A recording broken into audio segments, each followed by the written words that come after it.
The struggle to forgive those who have hurt us deeply and to release the heavy burden of past wounds represents one of humanity's most profound spiritual challenges. Yet it also points toward our greatest opportunity for inner transformation and genuine freedom. Sri Aurobindo's letters on yoga illuminate this ancient struggle with remarkable clarity and compassion, revealing that forgiveness is not merely a moral obligation or psychological necessity, but rather a gateway to discovering the unlimited capacity for love and understanding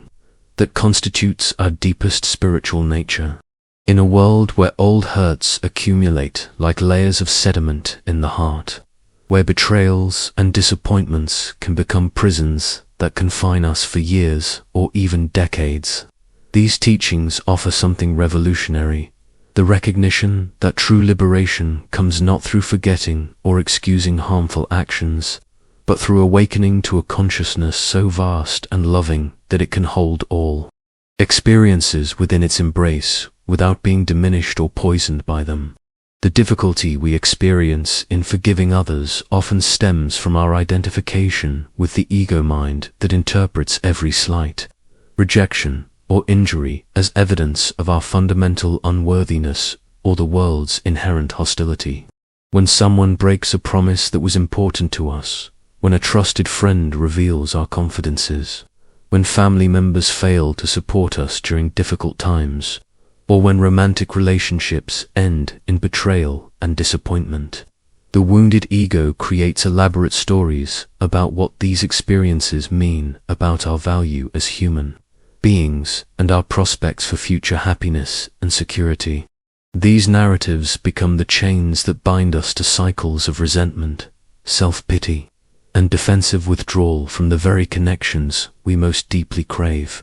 Sri Aurobindo's approach to forgiveness begins with the understanding that the person we are trying to forgive is not fundamentally different from ourselves. They too are consciousness struggling to express itself through the limitations of human nature, often acting from fear, ignorance, or their own unhealed wounds, rather than from any inherent evil or malicious intent. This doesn't excuse harmful behavior or eliminate the need for appropriate boundaries and consequences, but it does create space for compassion to arise alongside justice, for understanding to temper judgment, and for healing to begin where hardness once dominated our hearts. The practice of seeing others as fellow souls on the difficult journey of awakening, rather than as enemies to be defeated or punished,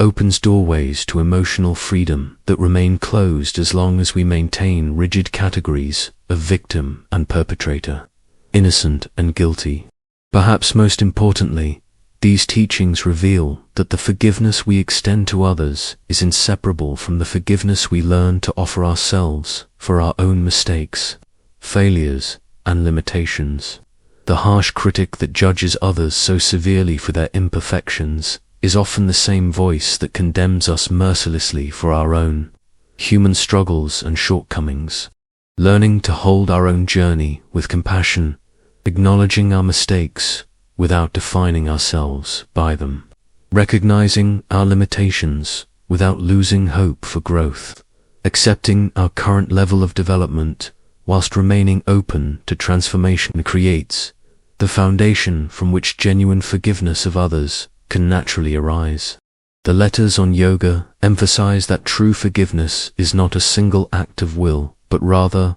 a gradual process of inner liberation that unfolds as consciousness expands beyond the narrow confines of personal hurt and defensive reactivity. This process often begins with the simple recognition that carrying resentment hurts us far more than it hurts those who originally caused the wounds. The energy we invest in rehearsing grievances, planning revenge fantasies, or building walls to protect ourselves from future hurt is energy that could be redirected toward healing, creativity, and the cultivation of relationships and activities that actually nourish our well-being and support our growth. The practice of releasing old hurts doesn't require us to become naive or unprotected, but rather to develop the wisdom that can discern between appropriate caution based on past experience and the kind of defensive hardening that closes our hearts to all possibility of trust and connection. Someone who has been financially betrayed by a business partner can learn to be more careful about legal agreements and references, while still remaining open to honest collaboration with others. A person who has experienced emotional manipulation in relationships can develop better boundaries and communication skills, whilst maintaining the capacity for intimate connection with those who demonstrate genuine care and respect. The transformation that occurs through this inner work extends far beyond our personal relationships to influence how we engage with all aspects of life, from our relationship with our own bodies and physical health to our capacity for creative expression and meaningful contribution to our communities. When we are no longer carrying the heavy burden of unresolved resentments and self-condemnation, tremendous energy becomes available for pursuits and connections that actually serve our happiness and growth. The vigilance required to maintain defensive walls and the mental energy consumed by repetitive thoughts about past injuries can be redirected toward learning new skills, nurturing supportive relationships, engaging in meaningful work, or simply enjoying the simple pleasures of daily existence that become invisible when we are preoccupied with wounds and grievances. This journey toward inner liberation through forgiveness often reveals that many of our most painful experiences, when viewed from sufficient distance and spiritual maturity, actually contributed to our development in ways we couldn't recognize at the time they occurred. The betrayal that forced us to develop greater self-reliance and discernment, the rejection that redirected us toward more authentic forms of expression and connection, the loss that taught us to appreciate what we had taken for granted and to find strength we didn't know we possessed. This doesn't mean that harmful actions become acceptable or that we should feel grateful for mistreatment, but rather that consciousness has the remarkable capacity to transform even the most difficult experiences into wisdom and compassion that serve both our own evolution and our ability to support others facing similar challenges. The practical path toward forgiveness and inner liberation outlined in Sri Aurobindo's letters begins with cultivating what he calls the witness consciousness, the capacity to observe our thoughts, emotions, and reactions without being completely identified with or controlled by them. When someone's behavior triggers anger, hurt, or resentment within us, instead of immediately acting on these emotions or suppressing them entirely, we can learn to create space between our essential self and these temporary psychological movements. This space allows us to feel our emotions fully whilst also maintaining awareness that we are far more than any particular emotional state, and that these feelings, however intense they may seem in the moment, are passing phenomena rather than permanent features of our identity. This practice of conscious observation gradually reveals how much of our suffering comes not from the original hurtful action itself, but from the repetitive thoughts and emotional reactions we generate about the experience long after it has ended. Someone might betray our trust in a conversation that lasts 15 minutes, but we can spend months or years reliving that conversation in our minds, imagining different responses we might have given, rehearsing confrontations that will never happen, or building elaborate theories about the other person's motivations and character. The witness consciousness helps us recognize these mental patterns as they arise, creating opportunities to choose more beneficial uses for our attention and emotional energy. The letters emphasize that genuine forgiveness emerges not through forcing ourselves to feel differently about painful experiences, but through gradually expanding our identity beyond the limited perspective of the hurt. Ego toward identification with the soul or psychic being that remains, unshaken by external circumstances, and can perceive the deeper spiritual lessons embedded within all experiences. This psychic consciousness naturally extends compassion toward all beings, including those who have caused us pain, because it recognizes that everyone is struggling with their own limitations and conditioning, often unaware of the harm they cause others or themselves through unconscious actions driven by fear, desire, or ignorance. This doesn't mean becoming permissive about harmful behavior or failing to establish appropriate boundaries to protect ourselves and others from ongoing damage. The compassion that emerges from spiritual understanding actually enhances our capacity for skillful response to difficult situations, enabling us to address problems clearly and firmly without the distortion that comes from reactive emotions or the desire for revenge. We can refuse to enable someone's destructive patterns whilst still maintaining goodwill toward their essential being. We can remove ourselves from toxic relationships whilst still hoping for the other person's eventual healing and growth. We can seek justice for wrongs committed whilst releasing personal animosity toward those who committed them. The process of inner liberation often involves grieving not only the original hurt or loss,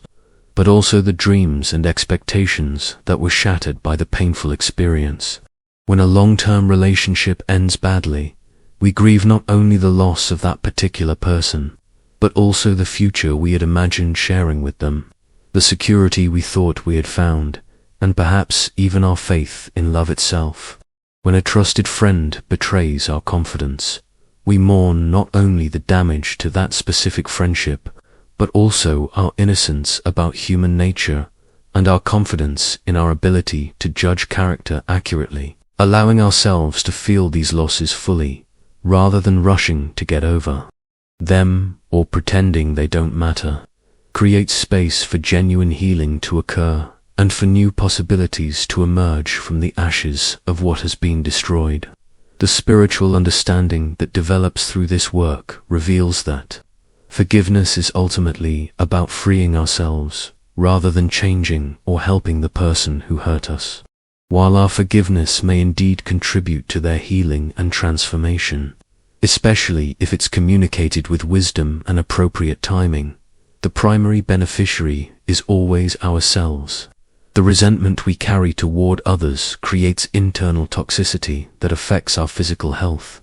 emotional well-being, mental clarity, and spiritual openness. Research has consistently shown that people who hold on to anger and resentment experience higher rates of cardiovascular disease, depression, anxiety, and immune system dysfunction than those who are able to forgive and release old hurts. Perhaps most significantly, the practice of forgiveness opens us to receive the love and support that are available in our current circumstances, rather than remaining trapped in the past, where healing is impossible because the conditions that created the wounds no longer exist, except in our memories and mental projections. Many people discover that their inability to forgive past hurts prevents them from recognizing and receiving the care that friends, family members, or new acquaintances are offering in the present moment. The heart that is closed to protect itself from future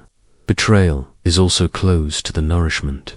and connection that could support healing and renewed trust in life's fundamental goodness. The letters on yoga suggest that the ultimate goal of forgiveness practice is not merely psychological health or improved relationships, though these benefits naturally occur, but rather the awakening of our divine nature that loves unconditionally and sees beyond the surface appearances of personality and behavior to the eternal soul that exists within all beings. This divine love doesn't ignore or excuse harmful actions, but it responds to them from wisdom and compassion rather than fear and reactivity. It seeks to heal and transform rather than to punish and exclude. It recognizes that the person who acts from hatred or cruelty is actually suffering more than their victims, trapped in patterns of thinking and feeling that create constant internal turmoil and isolation from the love that their soul deeply craves. The community of practitioners who engage seriously with this work often becomes a source of support and encouragement that accelerates individual healing and provides models of what forgiveness looks like in practice. Sharing stories of struggle and breakthrough, offering comfort during difficult phases of the process, and witnessing each other's growth toward greater freedom and compassion creates collective wisdom that serves everyone involved. The isolation that often accompanies deep emotional wounds begins to dissolve as we discover that our struggles are shared by many others, and that healing is possible even from the most devastating betrayals and losses. You know, as I share these insights about the profound challenge and transformative power of forgiveness,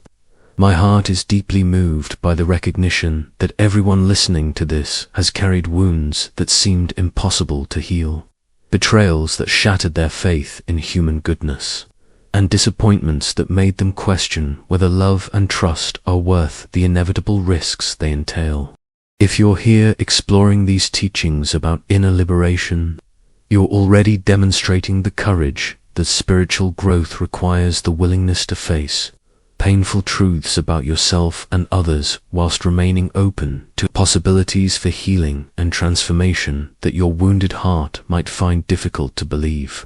This isn't just another self-help discussion about emotional management. It's an invitation into the profound spiritual work that can literally transform suffering into wisdom and isolation into compassion. I'd be deeply honored if you'd join our community of fellow travelers by subscribing to this channel. But what touches me even more is knowing that your own journey toward forgiveness and freedom contributes to the collective healing that our world so desperately needs. What experiences with forgiveness or the struggle to let go have shaped your understanding of love and healing? And where have you found unexpected sources of strength or wisdom along this difficult but sacred path? The ultimate fruit of the forgiveness work outlined in Sri Aurobindo's Letters on Yoga is the discovery that what we initially undertake for personal healing and freedom gradually transforms into a capacity for universal compassion that serves not only our own liberation, but also contributes to the healing and evolution of human consciousness itself. The individual who learns to forgive personal wounds develops an expanded heart that can hold the suffering of others with greater understanding and less reactivity, becoming a source of comfort and wisdom for friends, family members, and even strangers who are struggling with their own burden of hurts and disappointments. This natural extension of personal healing into service to others reveals the interconnected nature of all spiritual development and the way individual transformation ripples outward to influence collective healing. This expansion of compassionate capacity often manifests in surprising ways that extend far beyond our personal relationships to encompass our engagement with social issues, political conflicts, and global challenges that require the kind of wisdom and emotional maturity that can only emerge through having worked deeply with our own capacity for hatred and love. The person who has learned to forgive family members who caused childhood trauma often develops exceptional skills for conflict resolution and healing in community settings. Someone who has released resentment toward former partners frequently becomes a valuable counselor for others navigating relationship difficulties. Those who have transformed their anger at social injustices into compassionate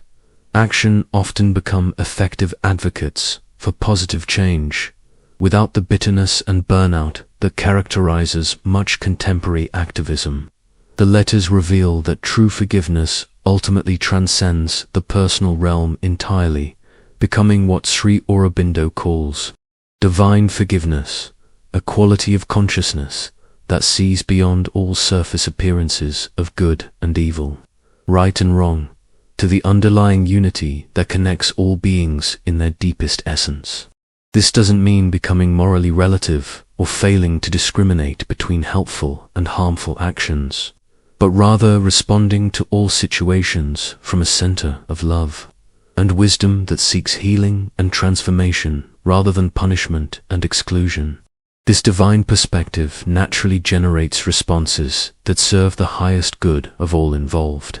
including those who have acted harmfully, because it recognizes that everyone's ultimate well-being depends on the healing and awakening of consciousness, rather than the perpetuation of cycles of hurt and retaliation. The practical implications of this evolved consciousness become evident in how such individuals navigate the inevitable conflicts and challenges that arise in any life lived with engagement and purpose.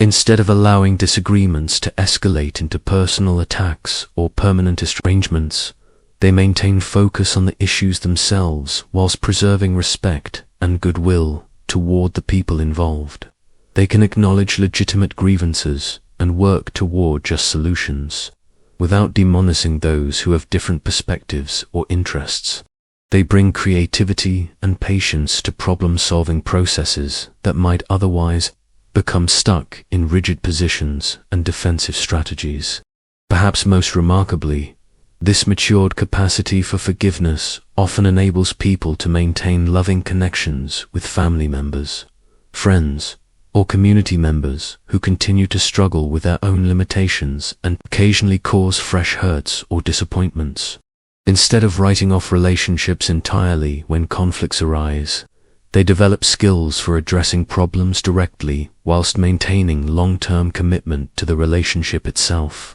They learn when to set firmer boundaries and when to offer additional understanding and support. They discover how to protect themselves appropriately whilst remaining open to genuine change and growth in others. The spiritual dimension of this work reveals itself through the gradual recognition that the consciousness which forgives is the same consciousness that exists within those who need forgiveness, and that true liberation occurs when this fundamental unity is directly experienced rather than merely understood intellectually. This recognition naturally dissolves the sense of separation that makes forgiveness feel like a magnanimous gift we bestow upon undeserving others, revealing instead that forgiveness is actually the removal of barriers we have constructed between ourselves and the love that we fundamentally are, and that exists as the essence of all beings, regardless of their current level of expression or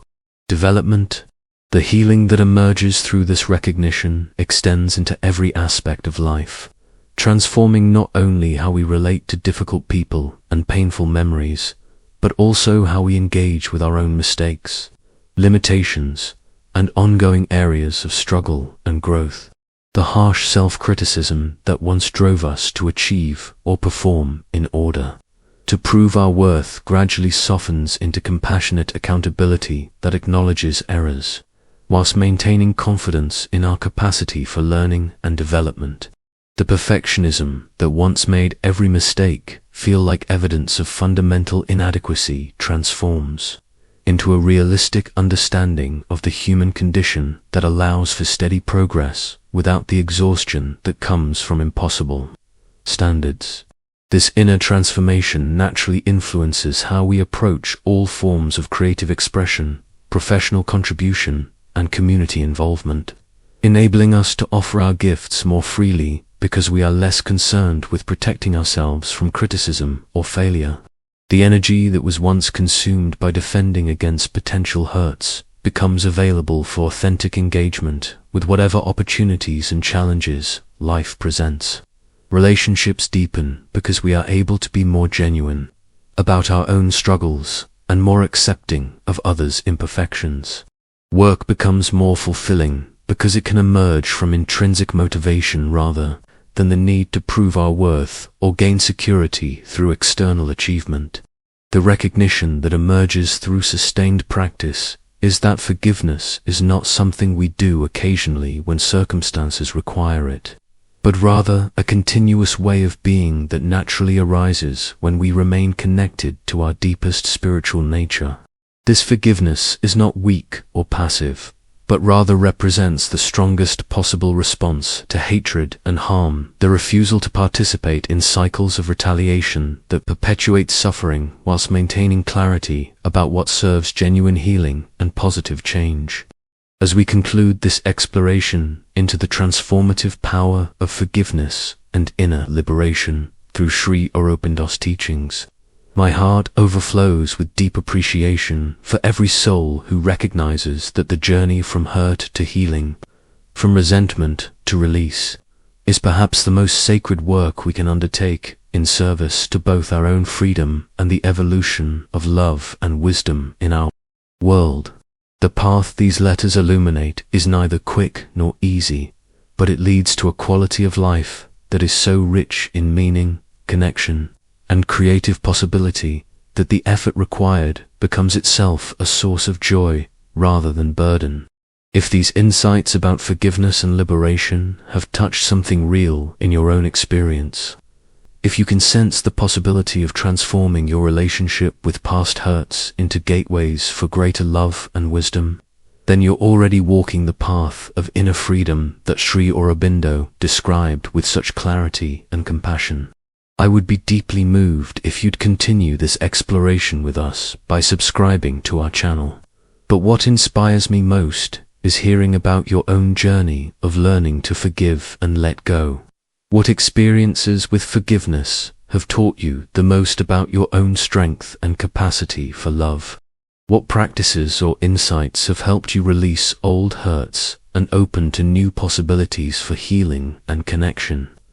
What aspects of Sri Aurobindo's approach to inner liberation most resonate with your own spiritual understanding and aspirations? Please share your stories, struggles, and discoveries in the comments below. Your journey toward freedom from resentment and fear illuminates the way for all of us who are learning that true strength lies not in the ability to hold on to grievances, but in the courage to let them go in service to the love and wisdom that represent our deepest nature and highest calling.